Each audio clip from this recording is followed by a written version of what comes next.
Egg donor is misleading. It's a misnomer. It's not a donation in the sense of the word, of the traditional sense of the word. I like to use the word egg provider, seller even. That's a little harsh. But most women are being paid thousands, if not tens of thousands of dollars with other perks to undergo a medical procedure that they don't need, that they will receive no benefit from, to create embryos for someone else or for research. We don't call someone a blood donor if they're being recruited with large financial incentives. This is very much a commercial transaction that involves a healthy woman's reproductive capacity.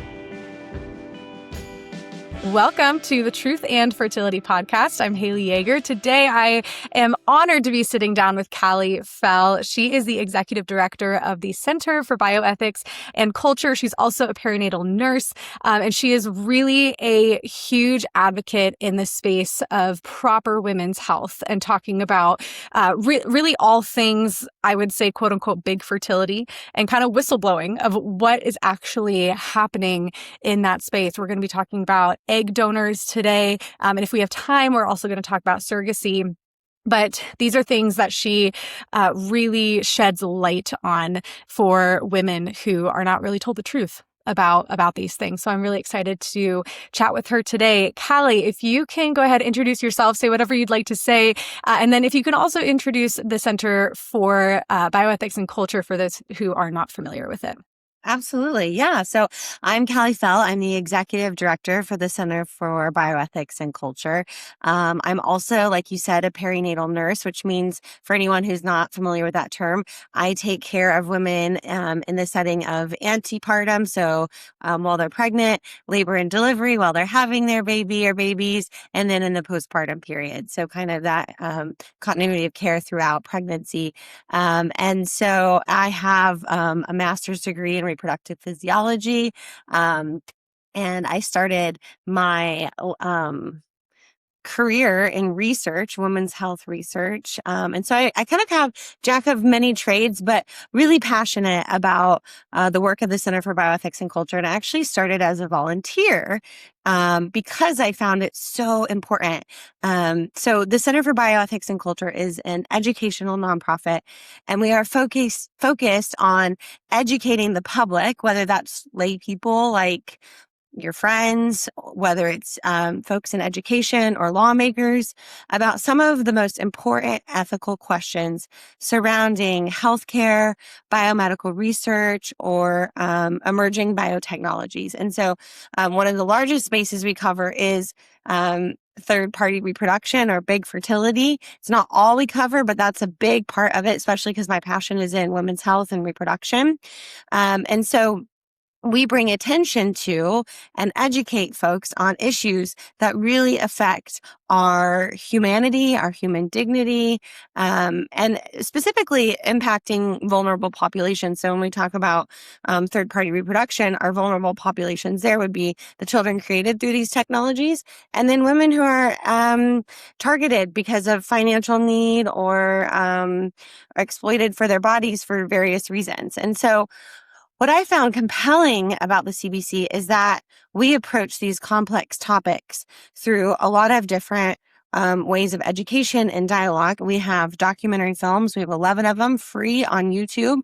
There's several. We're going to talk about egg donation today, like you alluded to. We have one called Eggsploitation. I highly recommend it. It's a little dated and it's, artistry and the people, but the concerns are still ever present. We also do writing, public speaking, social media, just anything to engage the general public and policymakers, thought leaders, healthcare professionals like myself. And so we purposely bring together people with diverse perspectives so we can educate on these topics, because these are things that we should be talking about. For far too long, infertility, fertility, we haven't talked about it. People struggle with infertility alone. And so, that's something that I really love about the organization is we're not afraid to have these hard conversations.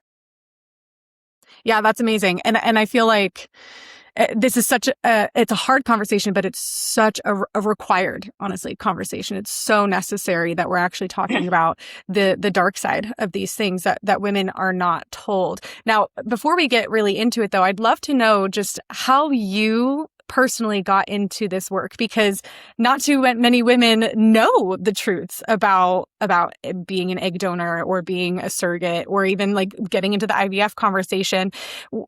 Very rarely do anybody, men or women, know really the dark sides of these services, really. So how did you come to realize, okay, maybe this isn't the most ethical thing in the world. Maybe there is a problem with this? Yeah. So I've always I've never been afraid to ask questions, right? Or to have hard conversations. I think that's just a personality trait that I have. And I wish there was just like one aha moment. So I could be like, oh yeah, this was the moment. But for me, it was really, I started, kind of not knowing what I wanted to be when I grew up. And it was in graduate school that I took a class on reproductive physiology. And I just really became fascinated with reproduction, whether it's in mammals or humans are mammals, but at least animal mammals. So domestic animals or us, I just really became fascinated with reproductive physiology and just kind of the mystery that can be reproduction. And so when I graduated, instead of finding a job and emerging and entering into the workforce, I went to graduate school to really study more about reproductive physiology. And that was my master's. And then from there, though, I started to learn about all of the technologies that were available to humans in reproduction or technologies that we were using in animal models. And I really started to question, like, should we be doing this? Like, is this okay? And I didn't really have anyone that would engage with me on that. It kind of became, well, it's an available technology. We should use it. Right. And so I really struggled with that and kind of kept going along. And, I went to advisors at the university. I went to church. I've like really tried to find people who would be willing to talk about this. And I didn't. And I just kind of kept going with the flow, kept kind of thinking about these things, kept studying them. And, went on to find work in women's health and research and endometriosis and preterm birth, but still, thinking about the ethical dilemma of some of these things. And I went to a conference actually, and I was not super excited about going. I went by myself and I was like thumbing through the program, a little bit skeptical. And I found a page, and it was, our founder, Jennifer Wall's full photo, and then a description of the Center for Bioethics and Culture, and then the topics she would be discussing. And it was like, that, I guess, is the aha moment. I was like, oh my goodness, if I stay only for this woman's talk, hopefully she can kind of help me start to answer some of these questions that I've had for so long. And so she did. And, I took all of the pamphlets and the videos, because at the time DVDs were still okay because of PlayStation that would play them. So I took all of her materials and really dug in. And, at the time, I wasn't anywhere near California, which is where our organization is based in the Bay Area.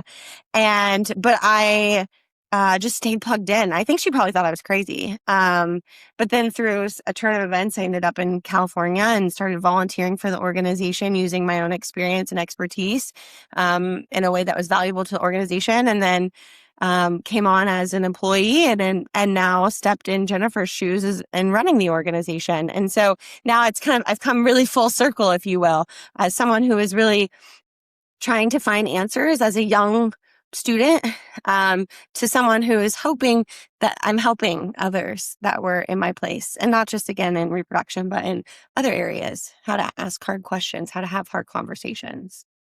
Yeah. Yeah, that's amazing. So great.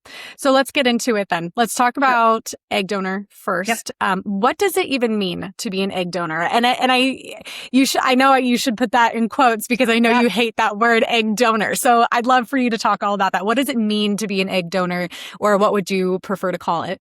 Yeah, nope. That was like my first thing, that as soon as you say egg donor, my first thing to say is egg donor is misleading. It's a misnomer. It's not a donation in the sense of the word, of the traditional sense of the word. I was just talking today about how much words matter, and the fertility industry does a really great job of using words that are helpful to them that aren't always clear. And so egg donor, I like to use the word egg provider, egg seller even, that's a little harsh.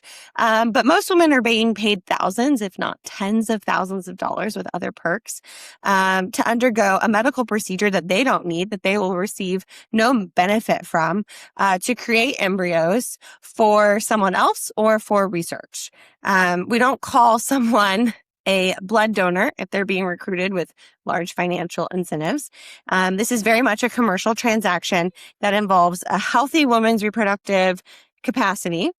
And which also raises the point, which we can get into or not, that we don't allow people actually to sell their organs in the same way that we allow the fertility industry to pay women for their eggs, or in cases of surrogacy, if we get to it later, their wombs. And so, yes, definitely, egg donor is a woman who is recruited and paid for her eggs that will be used either in somebody else's IVF cycle or used in research or stored in a cryobank. And then more popular too now is instead of donation, so to speak, young women are being sold this idea that they can preserve their fertility through also harvesting their eggs and then freezing those eggs for later use.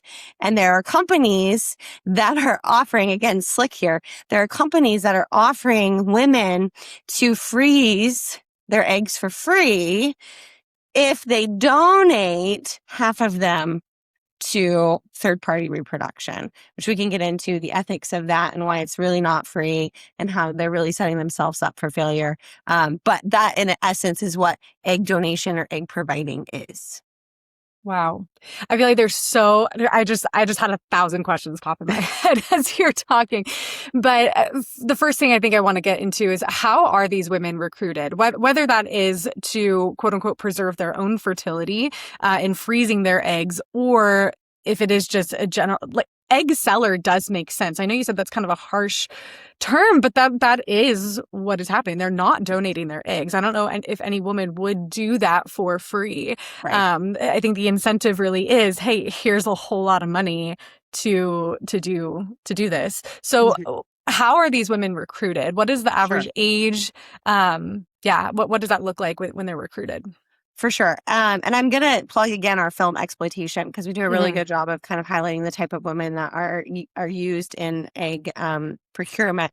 Eggs are really the rate limiting step when it comes to the fertility industry and IVF. Obviously you have to have sperm too, but eggs are harder to get. Eggs really are the rate limiting step. And I think we've kind of glossed over really quickly an important point that I meant to bring up was too, that not only are you being paid for this, for your eggs, right? For this part that belongs to you. But you're in essence also being paid for a future child that would be genetically related to you. And I often forget to mention that. And I thought of it as I was answering. And so I just want to mention that too, that it's really hard, I think, and the industry does a really good job of disassociating this egg, this idea of not yet embryo, not yet child, from the fact that it is going to be genetically related to whoever that egg provider is, right?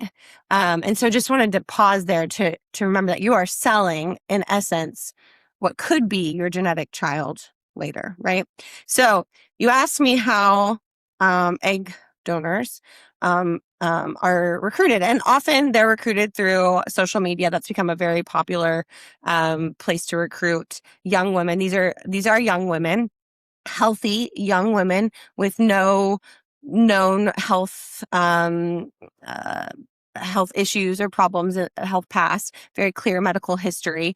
They can be also recruited through fertility clinic advertising in their school newspapers. Some of the schools like MIT have gone away from that because they've realized the eugenic nature of those advertisements. And those advertisements, if you Google it, you could Google egg donor ads, and you'll see that none of the advertisements at all include any type of risk to this egg donor. They're all flowery language.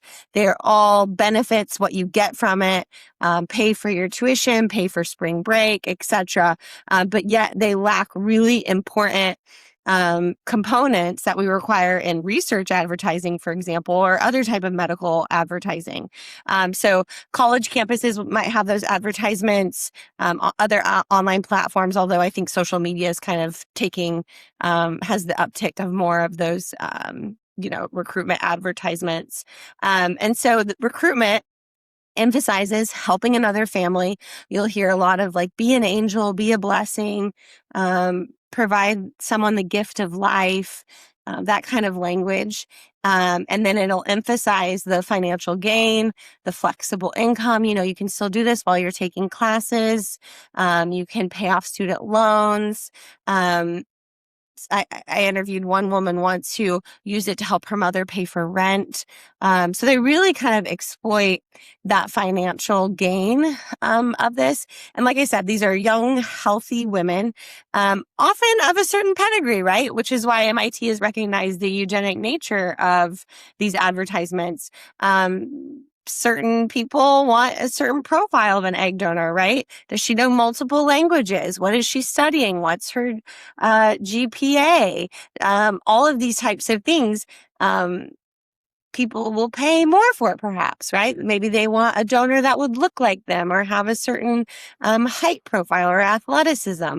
These are all things that are targeted, and women can make more or less depending on their pedigree, so to speak. Wow. Oh my gosh. And I just think too, I mean, like these are college aged women, they're being told they can pay off student loans. They're being told they can pay for that spring break trip. And it just blows my mind too that the idea that they will most likely then have children, biological children, walking on the earth at some point in the future, and they will have no idea. I mean, that truly blows my mind that's not even in the forefront of people's brains when they're going through that. Wow. Yeah. That's crazy. And these children, we're talking about the genetic mother here, the egg provider. But there's, children who won't know who their genetic mother. And right. Now connections have been made. I think people are getting away from maybe using Ancestry. I haven't heard so much use of it in 23andMe, but for a while there, people were finding their egg donor mother and their biological children through these services. And so for any intended parent who wanted like anonymity, that kind of went by the wayside because they were finding out, oh, wow, I have 50 siblings, or I have, especially in the cases of sperm donors, hundreds of siblings or relatives that I have no idea about. Yeah. Yeah. Well, and I think too, we have an innate desire to know where we come from. Just Absolutely. Even as children, we have this, we even see this with adopted children, right? They still have this desire to know their roots and know where they came from. And so, I think it just really muddies the water there. I'd love to know too, really talking about the ethics behind this, because obviously you said, women are not told any risks on these ads. There's no list of risks at all with doing this. So does that really even mean that they have fully informed consent when they do this? Like, can you go into really talking about ethics, like really the ethical dilemmas of becoming an egg seller, we call it? Yeah. So it's our view that really informed consent right now is not even possible. Healthy young women are exposed. So in the process of egg donation or egg procurement, you're exposed to really powerful hormonal medications and then an invasive surgical procedure to extract those eggs. So if you remember back to basic biology, women typically release one egg. Many follicles mature and get ready for an egg to be released, but typically only one, sometimes two or more, and that's when you get twins, etc. But typically every month a woman will release one egg per cycle. And so with egg procurement, what they're trying to do is mature lots and lots and lots of follicles so that many, many, many eggs can mature. But then they want to collect those eggs before they're released, right? And so to do that, there'll be a hormonal cocktail that a woman will go on, and then she'll have that surgical procedure that will basically, it's a long needle that's inserted to aspirate or suck out each of those eggs from the follicles. And again, they're undergoing all of this without any type of medical benefit themselves. And this has been going on for decades now. We've been doing this for a while, yet we still lack really robust long-term studies that follow these women over decades. So for example, let's take cancer risk. That's a big one. People are like, oh, I think hormones, surely these women have a higher, an increased risk for cancer later in life. Well, it's not so straightforward because the data is not there. Egg providers are led to believe actually that there's no increased risk for cancer, and providers will tell them that following an egg retrieval protocol. But the data doesn't follow egg donors long-term enough to find out. The largest available donor follow-up study that we have that tracked participants only tracked them for 10 to 11 years. So that was, if you think about donating your eggs in college at 20, 21, 22, that only follows you to your 30s. That is well below the peak incidence window of a breast cancer diagnosis, or even really any other kind of cancer diagnosis. We're just not following. That's just one simple example. And then on top of that, the safety information, if it is given to an egg provider before she goes through this process, much of that data that's given to them is data based on women who are undergoing IVF for their own infertility, which if you think about this from a research perspective, that is a completely different population of women, right? A woman who is undergoing IVF for her own infertility is very different than a very fertile 20-year-old healthy young gal, right? And so these are very different populations with very different baseline health characteristics. And then I like to point out and add that right now we have no national registry that systematically follows egg donors, egg providers over time. So because they're not undergoing treatment for their own medical need, they still feel like they're patients in that they're seeing medical providers, but they're not considered patients. They don't receive the same type of care a patient does, which would be continuity of care, long-term follow-up, even really short-term follow-up. I know many women who have donated their eggs and have had complications and then reach back out to the medical providers who retrieved those eggs, and they're brushed off. Oh, you're fine. Drink some Gatorade. You'll be fine. In the movie Exploitation, you'll find Kylie. She suffered a massive stroke and was just completely never told. Go to the doctor. You need to go to the emergency room. And now she has consequences of that stroke today. But anyway, they're just not patients in the same way. So there's no continuity of care. There's no long-term follow-up. And then of course, there's no systematic outcome tracking beyond once she's donated, she's lost in medical history. And so if no one is tracking these long-term outcomes, we cannot tell women with confidence what the risks are, which is what informed consent is. It is making an informed decision based on known risks. And clinics will say, again, language, wording, they will say there are no known long-term risks. And that is not the same thing to say that there are no long-term risks at all. But yet, when you hear that, you think, oh, there's no known long-term risks. And we've been doing this, you just kind of make assumptions. So it's a huge informed consent problem. There continue to be very real concerns involving informed consent, especially because there's a financial component to this, a commercialization component of this, and everything that I've said up until now. So no, I don't. Informed consent doesn't exist in this world right now. Wow. Why maybe I kind of know the answer to this, but why don't the fertility clinics follow these women? Like, why don't they really pay attention to the long-term risks to even just understand more about how this is affecting women? I mean, as you mentioned earlier with organ donation, right? We have so much information on that. I feel like men and women know the risks when it comes to becoming an organ donor. But when And you're it comes tracked. And you're tracked. Yes. Yes, exactly. So what is the disconnect there when it comes to fertility? Why aren't women being tracked in the same way? Well, this is an industry. This is a multi-billion-dollar industry. And I actually asked a gal a long time ago now, it feels. She had donated her eggs multiple times and ran a successful organization for other egg donors just to provide support. And I asked her that question kind of point blank. And she said in this interview, and I think it's very true, that they don't want to find the answers because then they have to report on those findings, right? Once we have She the said data, that. yes. Once Wow. that she believes that they don't want to do the research because then once it's done and published, then we have to say, okay, we know it causes X, Y, Z. We know women struggle mentally with knowing that they gave away a biological child. We know that, cancer risks are increased, especially for maybe breast or thyroid cancer, which thyroid cancer is one that data is kind of pointing that direction. But I think, they're trying to hide because once you know those risks, does it become worth the $10,000? Does it become worth?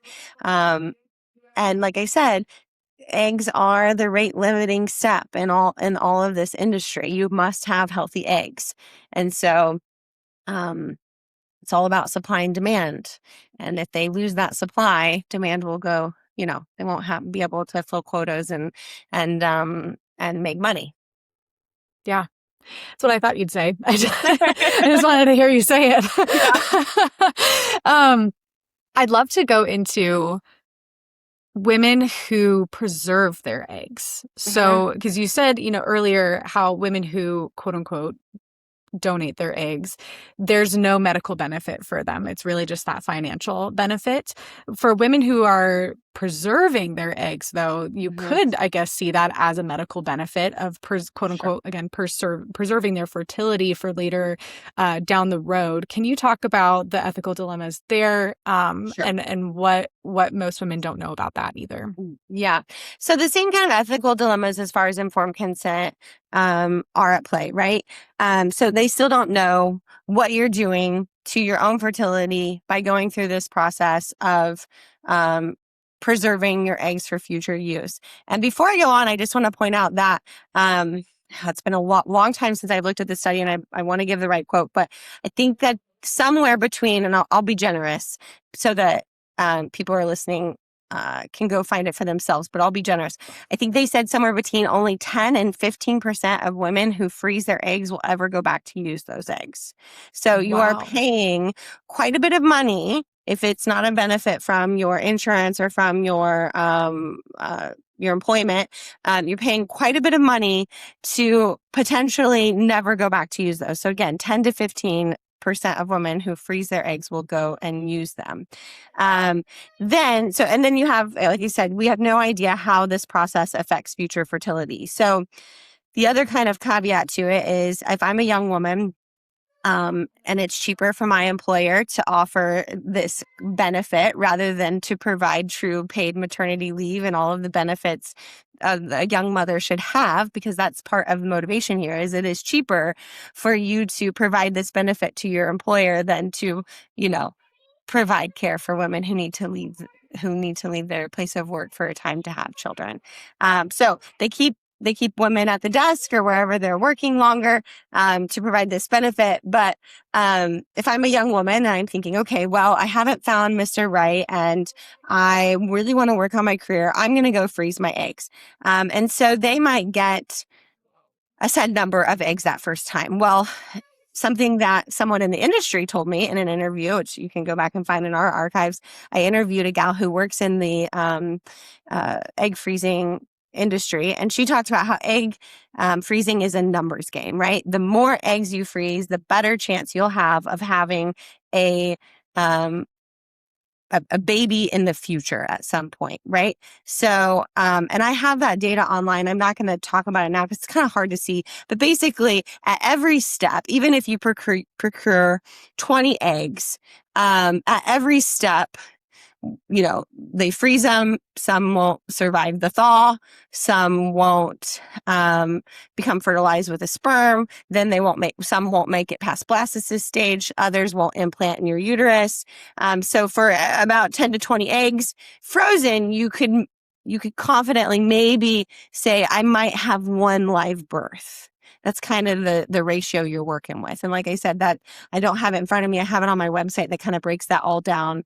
But it's a numbers game. So there's a lot of pressure. The more eggs you freeze, the more likely that you might have a live born child in the future. And again, so if you freeze your eggs, and they collect 10 eggs, they'll say you need to do another freeze cycle because that won't be enough to secure the possibility of perhaps one live child. And so you can see how quickly this becomes this idea of like, I have to do this a lot and it's expensive. And then once you freeze those eggs, you then also have to pay the storage fee for those eggs.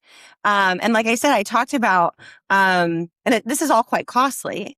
And then let's say you need to use those eggs. You have signed yourself up for IVF, which is also costly and also has its own risks to you and your child.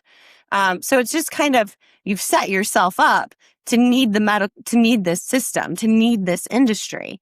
And so, some women might say, wow, gosh, this is really expensive, but I want to do it because I'm not necessarily right. I still have things I want to do. I want to travel, yada, yada, yada. So now there are strategies from the fertility industry, like I said, where you can freeze your eggs for free if you donate half of them. But remember two things. One is that typically that only counts for one cycle. They will only let you have a free cycle one time. Subsequent cycles you'll have to pay. And I just talked about how freezing your eggs is a numbers game, right?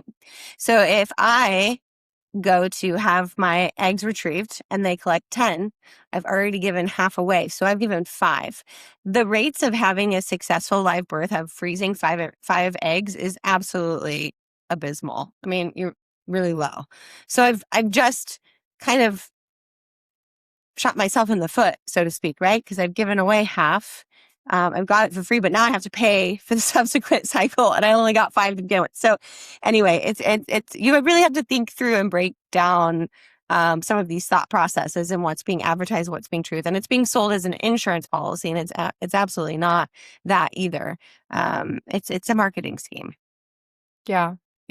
You said earlier, I think you said 10 to 15% of women don't even go back to those eggs. Is that just because they conceive naturally later on when they do meet Mr. Right? I mean, and so they've been paying and shelling out this money for really nothing. Right.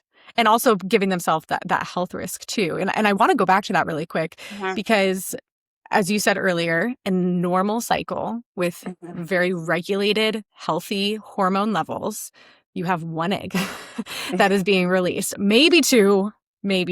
That's rare, right? We have one egg generally being released. And here we're talking about 10, 20, I think even more eggs that are being released. First of all, that sounds incredibly painful.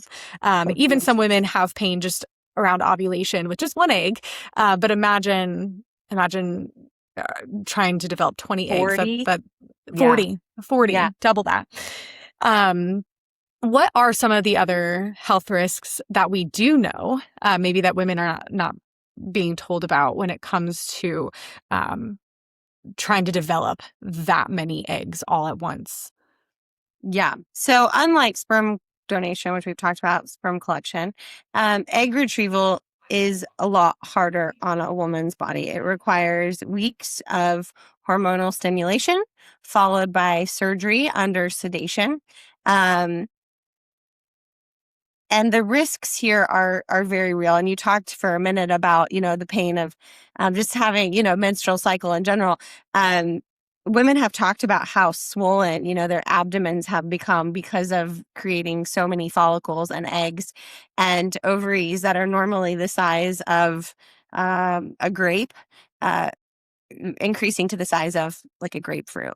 Right. And so, Wow. and that's important when we think about like ovarian torsion and the idea of that ovaries are suspended by the fallopian tubes or near them and they can flip, right? Because they get so heavy. And so the risks are really real. And some of the risks include, like I said, ovarian torsion, which would then include the loss of that ovary. That ovary has to be surgically removed. And then it has a detrimental effect on that donor's or that provider's future fertility. Right. But others are ovarian hyperstimulation syndrome, bleeding, and infection or anesthesia complications during the procedure, which those are more rare, damage to the surrounding organs, and future questions, like I just said, about reproductive and long-term health that is insufficiently studied.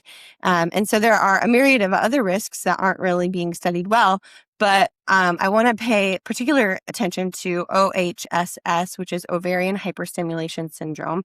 And it deserves its own kind of attention because in severe cases, it can become life-threatening. And in the case of Kallie that I was talking about, who suffered a stroke, it was because of OHSS. It can lead to blood clots, stroke, like I said, kidney injury, respiratory complications, organ failures, and even death. The rates of OHSS are actually grossly underreported. Current estimates show that about 10%, the rates are about 10%, but that is often, I think, in my assessment, reported on the low side because, one, it's not always reported and documented. It's not necessary or required for clinics and agencies to report that. And then also,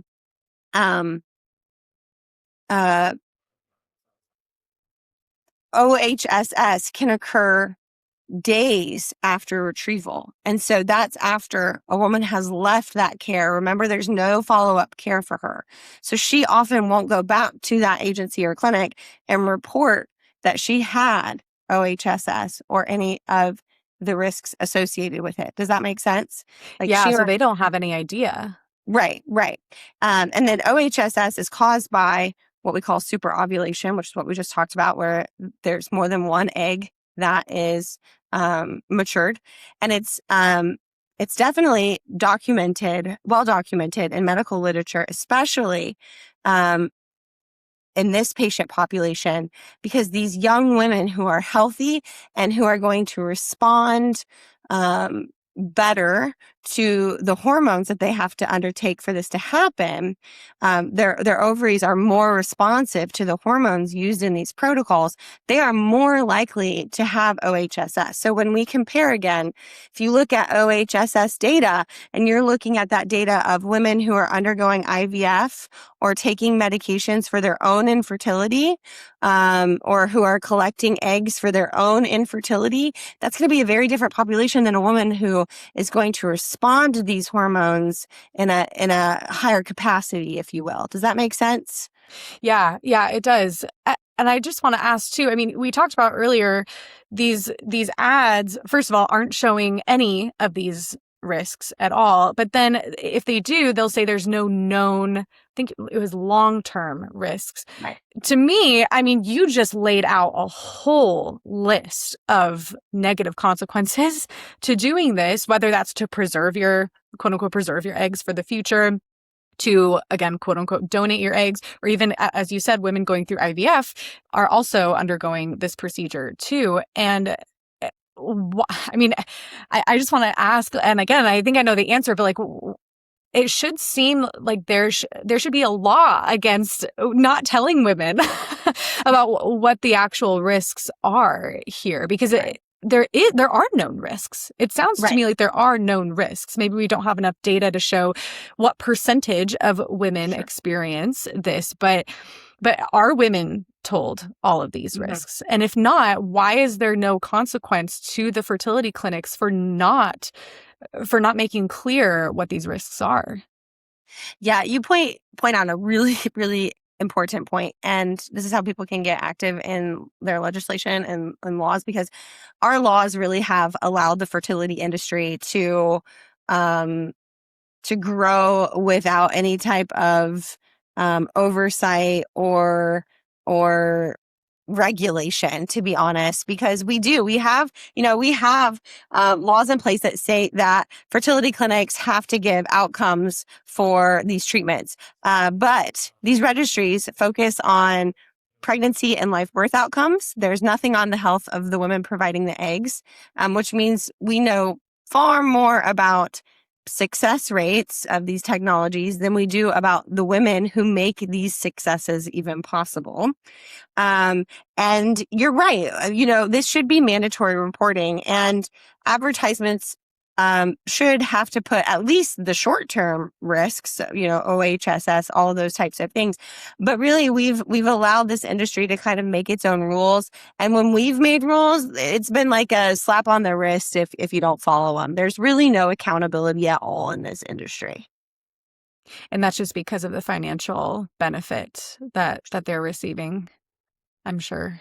Yeah. There's a lot of stakeholders. I mean, the fertility industry has grown. And to be quite fair, people will say that this industry exists so that families can be created, so that children can be born into longing families.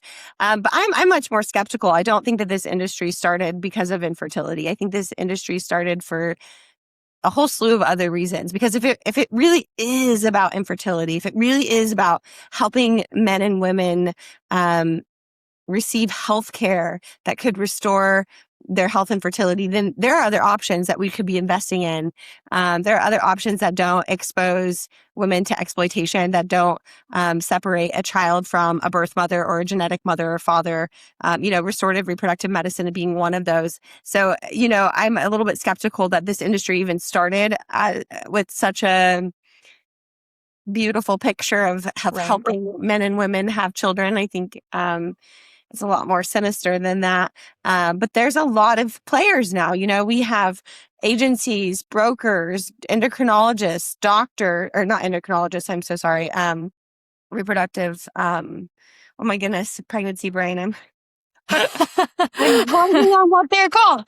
But, doctors who do fertility care. Why I can't think of that. Yes, I know. I can't think of the name either right now, but yes. Yeah. But we have lawyers, we have concierge services that help get gametes across borders and babies across borders. And it's really become this huge empire of stakeholders, and everyone is set to profit off of it, except for the women and children who are used and created. Yeah. What do you say to the women who have had maybe quote unquote success stories where maybe they sold their eggs, had no health issues at all with it? I want to say too, like maybe down the road, somebody was able to use that egg to conceive a child, but even then the egg donor wouldn't know about that. But what do you say to the women maybe that say, well, I did have consent to do this. I didn't have any of those health issues that you're talking about. How would you respond to them? That is great. And there are success stories, right? I have the same in surrogacy. People come to me, well, I had a surrogate mother who absolutely loved it. Had no complications. We have this baby now. And those success stories exist. Absolutely. But for me, one woman who's harmed, one woman who's died, one woman who's been exploited, that's too many for me. And then we're still focused on the wrong thing still. Because at the very center of this, and these conversations tend to do this, but we kind of leave out the child, right? So even if that egg donor had a positive experience and she went on to sell her eggs and isn't concerned about any children that she may have created and has no health risks, we still have to shift our perspective and our focus from her and the intended parents to the best interest of a child. And at the center of all of this, because when you use, egg donation and surrogacy, There are contracts and legalities and things. But at the center of all of this is a child who hasn't really had a say in it, who hasn't really had a voice. And that's concerning to me. And so, those success stories absolutely do exist. My hope is that we create a healthcare system where we don't need egg donors, and that we create healthy men and women, that we educate folks on opportunity cost. If you wait too long, we do have a biological clock. The idea that we don't, or that you can kick it to the wayside, is false. But I think, I'm hopeful that with proper education, proper healthcare, real healthcare that gets to root causes of infertility, I'm hopeful that we come up with a system where we don't need egg donors, and we don't need sperm donors, and we don't need to create children that we're separating from birth mothers and genetic mothers and fathers. Yeah. Yeah. You bring up a really good point, and I want to, I know we didn't get to surrogacy today, and that's okay. That really is a whole conversation for another time. I'd love to have you on again to talk about that. But talking about the child, that of course, you can't leave that out because what is happening here is people are trying to conceive children. And so do we know of any risks when it comes to a child being conceived from a frozen egg, or even maybe a frozen sperm? Do we know of any of those risks at all, or what any health issues that child might have in the future? Absolutely. So you can do frozen or fresh, right? So the egg could be fresh or frozen, like you just alluded to. And there are different health risks to both. Frozen have a little bit more detrimental health risks, we're learning, than a fresh egg per se. But it is important to remember that if you are using a donor egg or donor sperm, that child is conceived through IVF, right? And so research has associated assisted reproductive technology like IVF with higher rates of complications, including higher rates of preterm birth, low birth weight, birth defects, imprinting disorders, heart malformations, congenital malformations. And we know, and it's hard to, we don't know how much of that risk comes from the egg procurement process versus the IVF process, right? But if you are using a donor egg, you are using IVF. And we absolutely know that there are health risks to the children from research, and research is still ongoing on that because, again, we don't track these children. We don't track them long-term to know how their health is faring. But beyond health, and we've kind of alluded to this a little bit, there are lifelong identity questions that are, in my opinion, a risk to the child. Every child, I think, has an interest in knowing who they belong to, where they came from.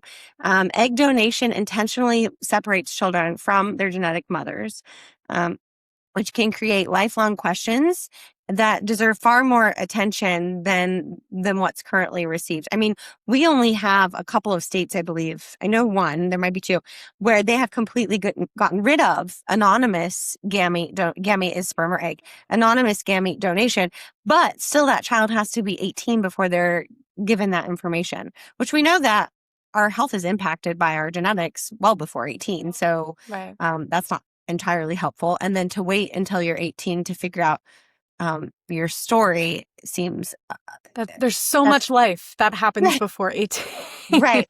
So much life. And so, and then everywhere else, you can still not tell the child. And we don't have accurate, I could go off on a tangent now, but we don't have accurate birth certificates. On the birth certificates, we have intended parents. What the heck is an intended parent?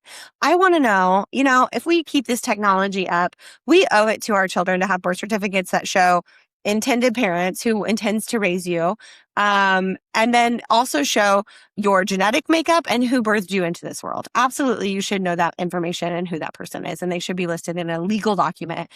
Birth certificates are not ownership documents. They should be legal documents that tell the story of who we are. And it appalls me that still, 2025, those people are left off. Yeah. That's 2026. See? Oh my goodness. It is 2026, but 2025, same deal. I'm sure it hasn't changed much in a year. Goodness. Wow.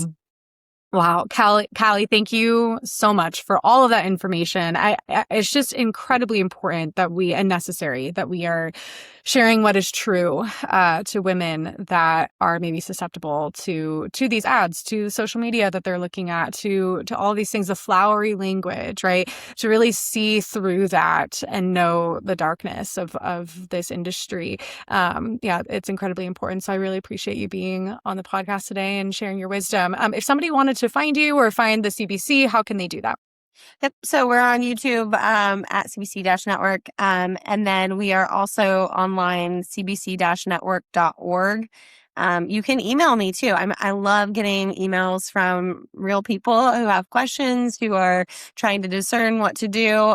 It's interesting. I had a phone call the other day from someone who the doctors and agencies didn't talk to them about what to do with excess embryos. And so now they're in this, like they've created them, they've stored them, and then now they're starting to think about it. They never thought about it during the entire process of creating those embryos. And so anyway, all that to say, I love hearing from folks who are just learning about this and aren't afraid to ask questions. So my email is kallie.fell@cbc-network.org.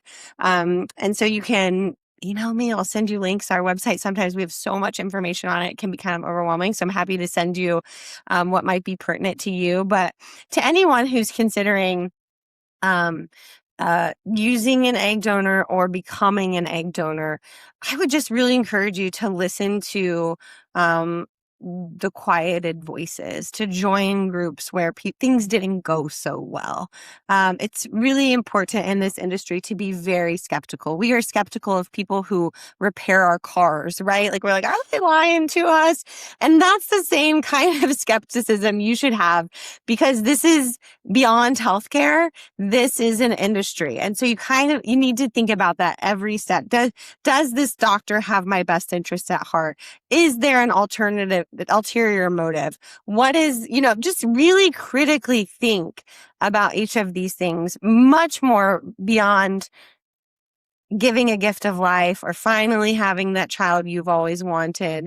I know it's a hard conversation. It's not lost on me at all that infertility is so heartbreaking, but it's so important that we think about these questions critically, and we think about bioethics critically. Yeah, absolutely.